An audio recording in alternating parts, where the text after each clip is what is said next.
On saura tout bientôt de l'avenir des âmes qui prendront corps. On saura tout des peaux, de la moindre membrane, du moindre pore.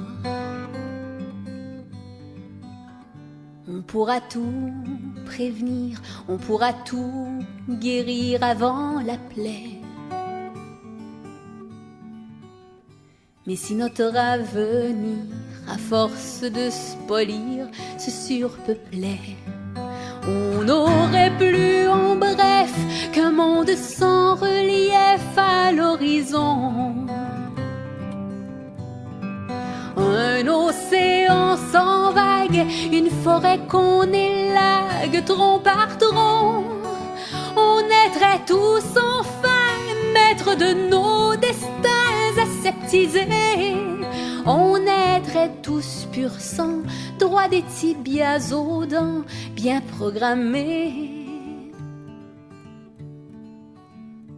Privés de tout hasard, de tout mauvais départ en début de course. On va bien entendu finir par se marcher dessus, ça me fout la frousse.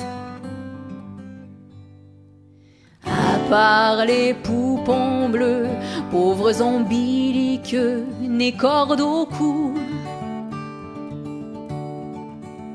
héritiers de la malchance, alors que la déficience grimpe en tabou. Sortis de mer, coupables de n'être pas capables de perfection. Alors qu'il serait normal que tout le monde soit égal à la maison. À part quelques victimes de quelques rares crimes ou accidents, on défierait ces heures où s'éteignaient les cœurs du bon vieux temps, quand on laissait les vieilles accéder au sommeil en priant Dieu, quand on laissait les pieux s'en aller silencieux vers leur soleil. On serait tous solides, construits comme des bolides, moteurs intacts, une clé dans le contact, mais confinés au neutre et au klaxon.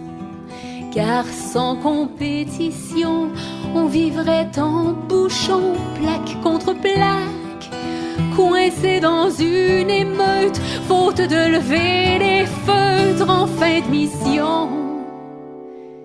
Privé de tout hasard, de tout mauvais départ en début de course. On va bien entendu finir par se marcher dessus, ça me fout la frousse. Mais si je venais d'apprendre que l'enfant en commande dans l'entrepôt, que le petit corps qui hante l'entrechair de mon ventre a mon défaut, que le sang de mon sang manque de globules blancs comme sa maman, ne tricherais-je pas un peu pour qu'il n'ait que mes yeux, pas mes tourments? Si on poussait le dard de la myosynthèse jusqu'à outrance, me prédisant obèse le fruit de mon espoir dès son enfance. Si on me disait possible de lui forger le gène de la minceur, ne serais-je pas sensible au retrait de ces problèmes de corps et de cœur? Si je me mets dans la peau de ces parents déçus d'enfants voués à retourner là-haut avant d'avoir perdu leurs dents de bébé, Ne ferais-je pas au médecin tout ce que j'ai de pieds et de mains pour un miracle? Sacrifierais-je mon fils pour que le monde en bout de piste évite l'embâcle?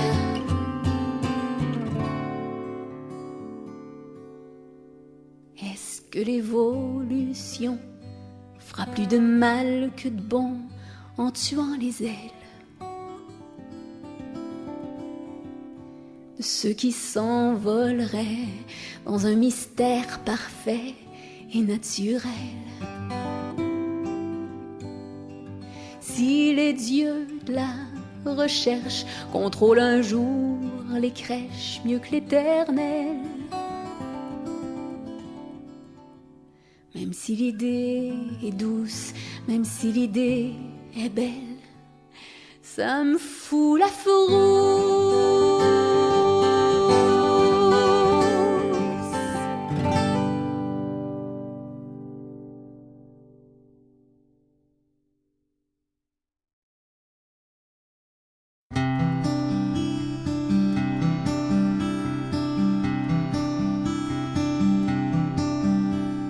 C'était même pas un arbre, c'était même pas vivant, mais c'était immuable, ça défiait tous les vents.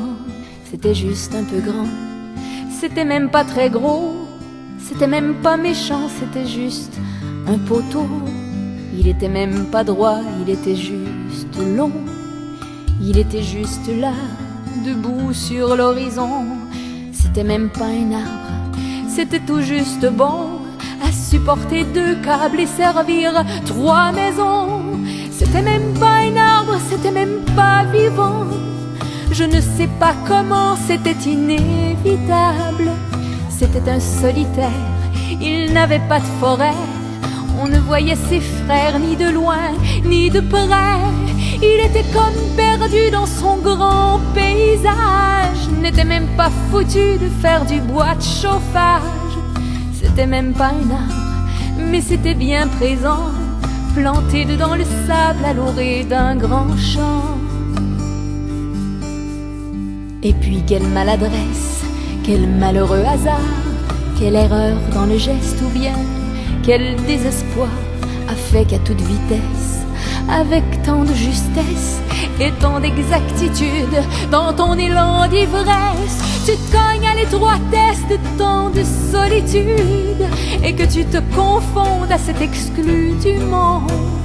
C'était même pas un arbre, c'était juste une embûche, et je me sens coupable de faire ainsi l'autruche en refusant de croire que tu l'aies fait exprès, d'avoir cet avatar avec ce tronc si laid. C'était même pas vivant et ça manquait de couleur. Alors de temps en temps je dépose des fleurs au pied de cette tour que dans un grand fracas t'as choisi pour toujours comme amie et comme croix. Elle s'était sur le coup évidemment cassée, mais pendant le mois d'août des hommes l'ont réparée pour soutenir 2 câbles et servir 3 maisons. C'était même pas un arbre, c'était juste un vieux tronc. Oui, mais depuis le drame, j'y ai gravé ton nom. Je le couvre de larmes et de génuflexions. Ça n'avait même pas de feuilles, c'était déjà défunt, avant que tu ne veuilles lui léguer ton parfum. Aujourd'hui ce poteau qui pointe vers le ciel discrètement me révèle les secrets des oiseaux.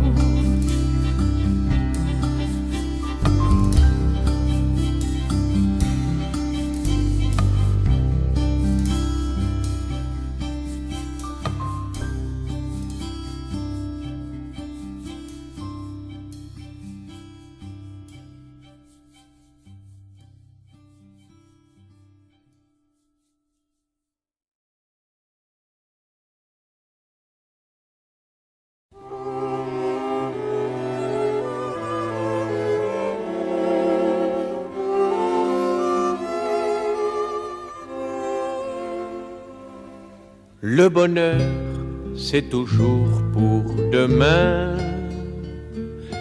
Et fillette, ne prends pas ma main.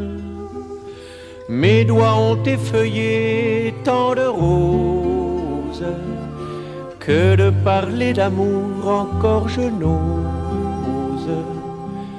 Où sont mes amis qui seront fidèles et ces pays pleins d'odeur de cannelle? Et toi mon bel amour, ma tristesse nouvelle, as-tu un cœur de fer sous ton corsage de velours? Y a-t-il quelque part un ruisseau d'eau pure? N'existe-t-il pas cet amour qui dure? Le bonheur est-il bref comme un orage en ciel d'été? Celui qui sait tout ça est homme plus heureux que moi.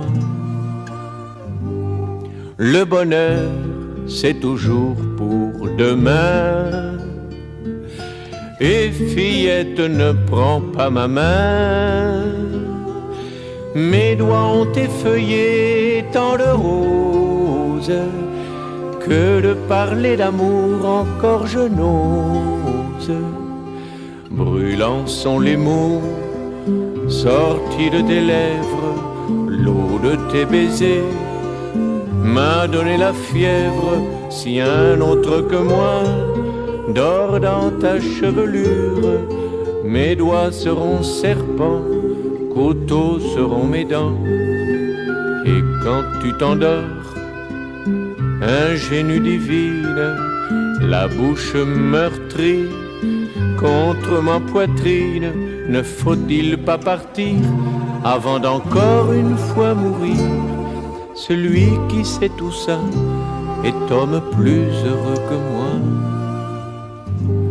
Le bonheur, c'est toujours pour demain. Et fillette, ne prends pas ma main. Mes doigts ont effeuillé tant de roses que de parler d'amour encore je n'ose. Le bonheur, c'est toujours pour demain. Et fillette, ne prends pas ma main.